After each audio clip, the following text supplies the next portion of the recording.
Est-ce que c'est mieux pour toi de rester sans club pendant plusieurs mois ou de prendre une licence dans un club inférieur? Donc salut, c'était Dean Mental Player Performance, j'espère que tu vas bien.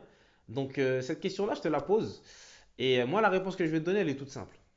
C'est toujours mieux pour un joueur d'avoir du temps de jeu, même si c'est un niveau en dessous, que de rester pendant plusieurs mois sans club. Des fois, il y a des joueurs qui me disent, non mais je préfère rester une année sans jouer, comme ça l'année prochaine je ne serai pas en mutation. On peut dire que c'est une logique qui s'entend.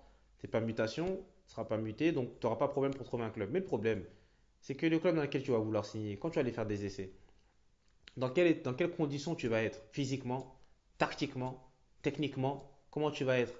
C'est bien de courir tout seul, prendre un préparateur physique, mais ça suffit pas ça. Parce que la réalité, c'est le terrain. La réalité, c'est le terrain. T'as beau être prêt physiquement en faisant du jogging, en faisant des trucs comme ça, travaillant ton cardio, en faisant du 15-15, de tout ce que tu veux. Mais ça ne remplace pas un match. Et ça ne remplace pas des entraînements. Et ça, c'est important d'en prendre conscience. C'est mieux que, par exemple, on part du principe où on est au mois de juin. Ton club, voilà, tu décides de ne pas rester dans ton club au mois de juin. Tu ne trouves pas de club au mois de septembre. C'est bien mieux qu'au mois de septembre. On va dire que tu étais au National 3 l'année dernière. C'est bien mieux qu'au mois de septembre, tu signes dans une R1. Ne serait-ce que jusqu'à la trêve. Bien évidemment, en te mettant avec ton club, en accord avec ton club dans lequel tu vas signer, hein. Tu dis au club de R1, voilà, moi je signe pour garder le temps de jeu, je joue tant que je suis là. Par contre, si je trouve un club à la trêve, je repars. Si le club est d'accord, signe, joue.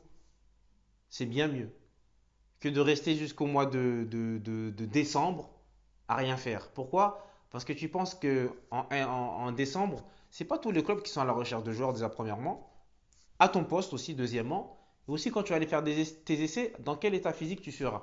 Parce que tu sais très bien qu'un test, il faut que tu sois à 100%, il faut que tu montes ton meilleur. Mais si tu n'as pas joué pendant 4 mois et que tu n'as rien fait pendant 4 mois, quand tu vas faire ton test, comment tu vas être? Et ça, c'est important de le comprendre. Et c'est pareil pour ceux qui restent une année sans jouer.